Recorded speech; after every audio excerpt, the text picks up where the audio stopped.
en Cuba, es un enclave norteamericano. Y esos antecedentes por acuerdo sirven para pensar, para planificar, para resolver problemas. Por eso la historia tiene su función social indispensable. Profesor Pinto, atendiendo lo que nos dice nuestro amigo en casa en este tuit que abre los fuegos en esta parte del programa, si somos rigurosos, más que una salida soberana, Bolivia tendría que pedir una salida privatizada, una salida privada al mar. Bueno, a mí me gustó mucho el comentario y quisiera poner el acento en el concepto que lo articula, que es el de soberanía. ¿Qué significa soberanía? Que una comunidad decide cómo va a dirigir sus destinos. Pero justamente una de las preguntas que dejó como tarea para la casa en La Haya, ¿no? De acuerdo. No entendían qué es esto de la salida soberana. Entonces a mí me llama mucho la atención esta especie de territorialización de la soberanía que se instala, por ejemplo, en la mentalidad chilena. O sea, no vamos a ceder ni un milímetro de terreno. Terreno que por lo demás quienes vociferan más fuerte ni siquiera conocen. Si somos rigurosos, más que una salida soberana, Bolivia tendría que pedir una salida privatizada, una salida privada al mar. Bueno, a mí me gustó mucho el comentario y quisiera poner el acento en el concepto que lo articula, que es el de soberanía. ¿Qué significa soberanía? Que una comunidad decide cómo va a dirigir sus destinos. Pero justamente una de las preguntas que dejó como tarea para la casa en La Haya, ¿no? De acuerdo. No entendían qué es esto de la salida soberana. Entonces a mí me llama mucho la atención esta especie de territorialización de la soberanía que se instala, por ejemplo, en la mentalidad chilena. O sea, no vamos a ceder ni un milímetro de terreno. Terreno que por lo demás quienes vociferan más fuerte ni siquiera conocen, ¿eh? Ni les daría, digamos, mucho valor de estar ahí o utilizarlo, pero ni un milímetro de terreno.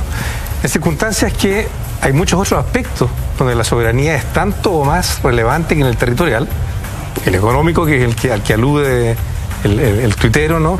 Pero también el cultural, etcétera, en todos los cuales yo no veo que haya esa preocupación, esa obsesión entre la población chilena por defender a todo trance la soberanía. Lo que dice el tuitero, en términos económicos hay más bien una tendencia a desnacionalizar nuestros recursos y nuestra economía. Y en términos culturales yo diría que Chile es uno de los países culturalmente más porosos de América Latina, o sea, con mayor tendencia a asimilarse y a apropiar modelos extranjeros más que levantar modelos propios. Entonces, ¿de qué soberanía me habla? Mira, interesante. Quiero pasar a otro tema porque lamentablemente esto tiene que correr a velocidad rayo y para que no se nos quede un dato duro. Tema en el tintero. Dato duro y pasamos al centenario. Quizás el más macabro que hemos vivido en esta parte del continente. Dato duro. En 1920, Alexander von Humboldt calcula la superficie en kilómetros cuadrados de todos los países hispanoamericanos que habían nacido en la independencia. Y Chile tenía 350.000 kilómetros cuadrados. Hoy día Chile continental tiene 750.000 kilómetros cuadrados. Dato duro. Dato duro. ¿Sabías tú que Perú tiene un territorio dentro de Arica? ¿Cómo así? Pero, Chinchorro. Chinchorro, por supuesto. O sea, está lleno de casos en el mundo. ¿Sabías tú que Brasil le pasó un puerto a Paraguay en el Atlántico? Que hay un acuerdo de Bolivia con Perú en el sur de Perú. Está lleno de enclaves. ¿Qué es lo que es Alaska de Estados Unidos? ¿Es una isla? Pero fíjate, un territorio en otra parte, etcétera, etcétera, ¿no? ¿Cómo resolver el problema? Perdón. Es que hay algo que determinar. Porque hay que tratar de resolver el problema que se señala. Uno de los elementos que se ha postulado es la generación de un plebiscito, que vote el soberano, que vote el pueblo, si quieren o no quieren que haya efectivamente una traslación de soberanía o una compartir soberanía o compensación. Los bolivianos tienen que hacer algo. Por supuesto, no, tiene que haber una compensación. Lo interesante de esto es que no se puede seguir discutiendo entre cuatro paredes el problema. ¿Y qué es lo que ocurre? No, por supuesto, ocurre, por ejemplo, cuando patriota, tú vas... antipatriota, todo ese lenguaje... Mira, con mucha vergüenza te voy a decir lo que voy a decir. Un peruano en Chile fue al Archivo Nacional a revisar una correspondencia entre Prado y Santa María y le han negado por instrucciones del Ministerio de Relaciones Exteriores. Eso es una vergüenza. Yo lo digo aquí públicamente. Claro. Una vergüenza. Me parece que no corresponde. Sergio Vitar va a tener que quemar su libro sobre el norte y la cooperación. No sé, la historia no permite que exista secretismo. Que en el fondo la Cancillería consideraba que ese peruano como... No es solamente a él. Es a todos. La prohibición de... ¿Haciendo espionaje en el archivo? Puede ser. No sé lo que pensó. ¿Ese era el temor? Parece que y no esta Cancillería, son todas las Cancillerías. Profesor Sagredo, pasamos al siguiente tema, igual de apasionante, ¿no? ¿Cómo se vivió el centenario en nuestro país cuando cumplimos 100 años de nación independiente? Bueno, depende de qué grupo social. Que si lo vives como si tú eres la Belle Époque, la élite chilena, aparentemente, según las referencias historiográficas, el libro Manuel Vicuña, entre otros, lo vivió muy bien. Claro. Con fiestas, bailes, la inauguración del Museo de Bellas Artes y otras cosas más. Bueno, bien. La clase media, o parte de la clase media, los intelectuales de clase media lo vivieron muy amargamente, muy críticamente, y ahí están todos los discursos, textos, desde la crisis moral de Macíver, Ricos y Pobres de Recabarren, los textos de Palacios, de Encina, etcétera, haciendo una crítica tremenda al Estado de Chile luego de un siglo de vida independiente. Y el pueblo, y esto solo una pregunta, ¿se habrá dado cuenta que teníamos centenario, viejo? Porque creo que su vida no cambió mucho, que digamos, siguió más o menos igual, no fue convidado a esta fiesta, como por lo demás ha ocurrido después, cuando se anuncian grandes fiestas, cumbres en Chile, ocurren cosas en la ciudad, se segrega más todavía, se sacan los feos, no sé, etcétera.